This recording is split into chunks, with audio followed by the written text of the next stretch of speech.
Hi everyone, কেমন আছো তোমরা সবাই? আমি তো খুব ভালো আছি। আজ চলে আসলাম অনেক দিন পর একটা নতুন মিনি ব্লগ নিয়ে।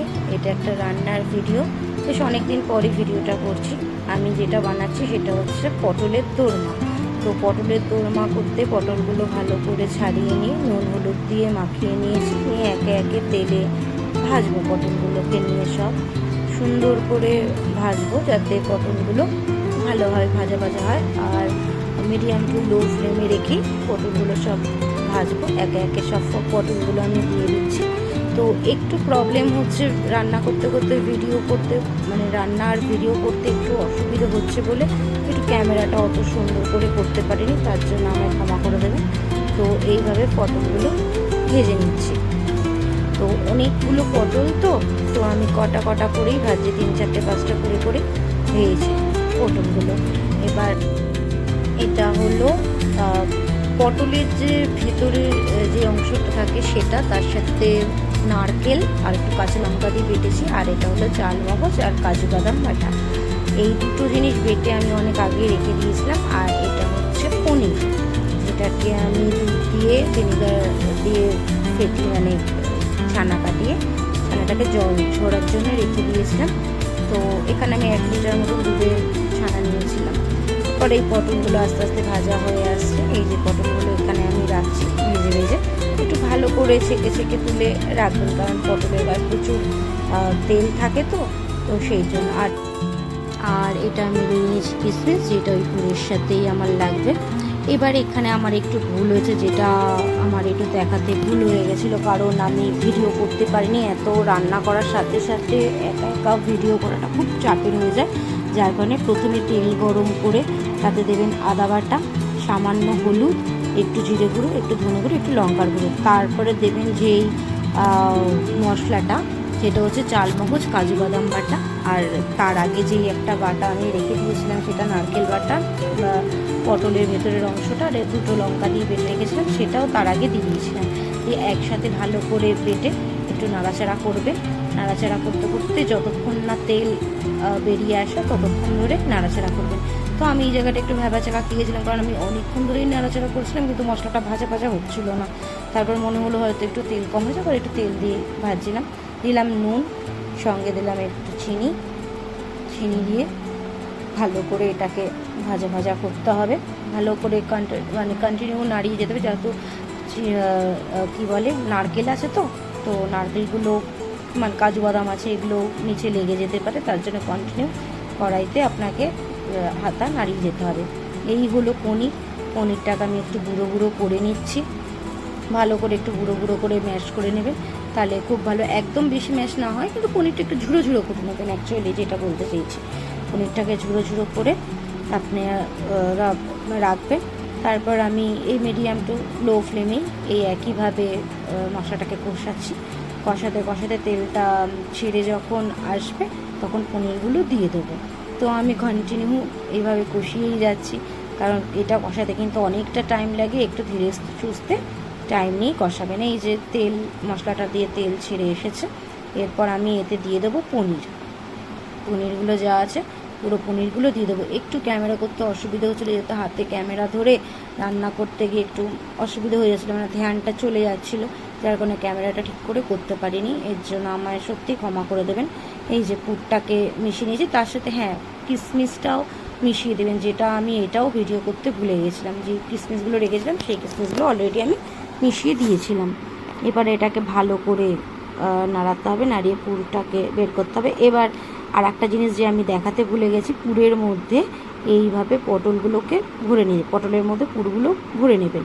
আর একটু আটা মেখে আটার দলা দিয়ে মুখটা বন্ধ করে দেবেন, যাতে পুরটা বাইরে না বেরিয়ে আসে, কারণ এইটা নিয়ে আবার ঝোলে দেবো তো, যার কারণে পুরগুলো বাইরে বেরিয়ে আসতে পারে, তার জন্য ভালো করে আটকে দেবেন মুখটা।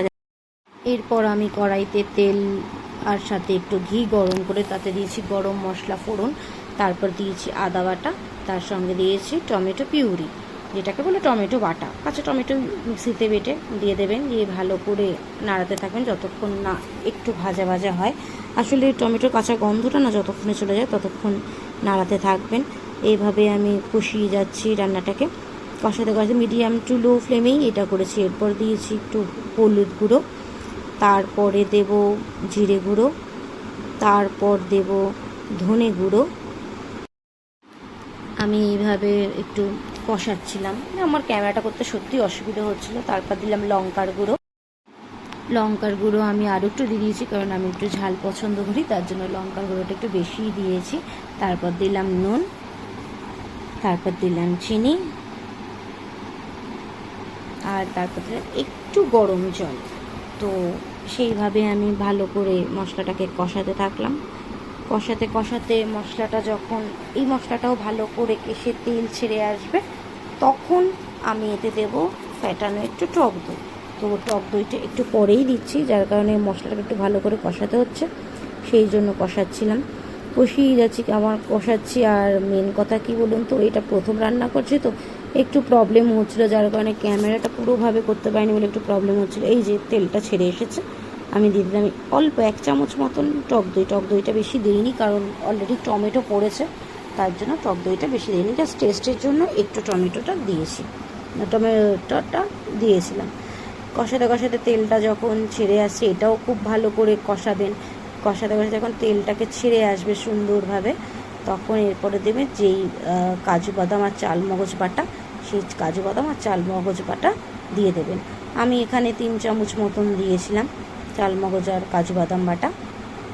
তো এটা দিয়ে আমার লাস্টে মনে হলো হয়তো আরও একটু বেশি দিলে ভালো হতো, বাট যতটুকু দিয়েছিলাম ততটুকু এনাফ। তো সেটা দিয়ে আমি ভালো করে মিক্স করছি, ভালো করে কষাচ্ছি মশলাটাকে। আর এই মশলাটাও ভালোভাবে কষে আসবে, যাতে ভালো করে কষে আসে, তাতে একটু গরম জল দিয়ে দিয়েছি।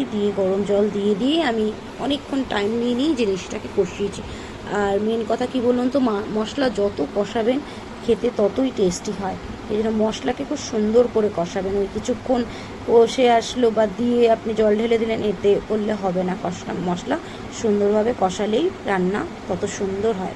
এখানে মশলা কষাচ্ছি, কষাতে কষাতে এই মশলাটা একটু ফুটে এসছে। আমি মিডিয়াম টু লো ফ্লেমেই আঁচটাকে রেখেছি। এরপর আমি একটু ঢাকা দিয়ে দিলাম মিনিমাম 5 মিনিটের জন্য। 5 মিনিটের জন্য ওটাকে ঢাকা দিয়ে দিয়েছি। এরপর আমি 5 মিনিট হয়ে যাওয়ার পর আমি ঢাকাটাকে খুলে দিলাম। তো মেন প্রবলেম হচ্ছে এক হাতে ফোন, এক হাতে রান্নার, এটা সত্যি খুবই সমস্যা হচ্ছিল আমার। মানে প্রবলেম হচ্ছিলো, কেউ যদি একজনের ভিডিও করে দিত খুব সুন্দরভাবে করতে পারতাম ভিডিওটা। তাই সেভাবে ভালোভাবে করতে পারিনি, নিজেরই মনটা খারাপ লাগছে। তারপর দিয়ে দিলাম এতে গরম জল দিয়ে মশলাটাকে একটু ফুটতে দেব, কারণ মশলাটা একটু ফুটে আসলে আমি পটলগুলোকে তারপরে একে একে ছেড়ে দেবো। তো মশলাটা যতক্ষণ না ফুটে আসছে, তাই জন্য একটু নাড়াচাড়া করে নিচ্ছি, যাতে মানে কড়াইয়ের নিচে কোনো রকমভাবে কিছু লেগে না থাকে। এরপর একে একে আমি পটলগুলো ছেড়ে দিলাম, কারণ পটল শুদ্ধ এগুলোকে আমি ফোটাবো। আর একটু বেশিক্ষণ না ফোটালেও মিনিমাম 5 মিনিট তো ফোটাবেনই। কিন্তু বিশ্বাস করুন, রান্নাটা যদি সুন্দরভাবে করা যায় এত অসাধারণ লাগে খেতে। আর নিরামিষ রান্না তো, নিরামিষের দিন এটা করে যদি খেতে পারেন তাহলে সত্যি খুব ভালো লাগবে। কারণ নিরামিষের দিন অনেকেই ভাবে কী খাবো না। তো এইভাবে যদি পটল নিয়ে রান্না করে আপনারা একবার ট্রাই করতেই পারেন। আমি অত ভালো করে করতে পারিনি, অত ভালো করেও দেখাতে পারলাম না। তো আমার মনে হয় আদার্স অনেক জায়গাতেই এই রান্নাটা দেওয়া আছে, তো সেভাবে দেখে আপনারা সুন্দরভাবে করবেন। আমি এই পটলগুলো দিয়ে আবার ঢাকা দিয়ে দিলাম, এটাকে কিছুক্ষণ ফুটতে দিয়েছি, মিনিমাম 5 থেকে 6 মিনিট মতন ফুটিয়েছিলাম। মিডিয়াম টু লো ফ্লেমেই আমি রেখে পুরো রান্নাটা করেছি, একদম আঁচ বাড়াইনি। আবার সেই ঢাকনাটা খুলে নিলাম, খুলে নিয়ে মোটামুটি রেডি হয়ে গেছে রান্নাটা। বেশি আর কিছু নেই, পটল শুদ্ধ এটা পুরো ফুটে উঠেছে। আমার একটু দেখাতে অসুবিধা হচ্ছে, বারবার ফোনটা মানে রান্না করতে করতে ফোনটা ধরছি আর হাতটা আমার সাইড হয়ে যাচ্ছে, যেহেতু আমি ফোনে দেখে রান্নাটা করতে মানে ফোনের ক্যামেরা দেখে রান্না করতে ওইভাবে ঠিক পারছিলাম না, সেই জন্য বারবার ওদিকে তাকাতে গিয়ে আমার হাতটা সাইড হয়ে যাচ্ছিলো। এই যে পটলগুলো পুরোপুরি ফুটে এসছে, মোটামুটি রেডি আমার রান্না। লাস্টে ঘি আর গরম মশলা ছড়িয়ে গরম গরম ভাতের সাথে পরিবেশন করুন। কেমন লাগলো রান্নাটা অবশ্যই জানাবেন।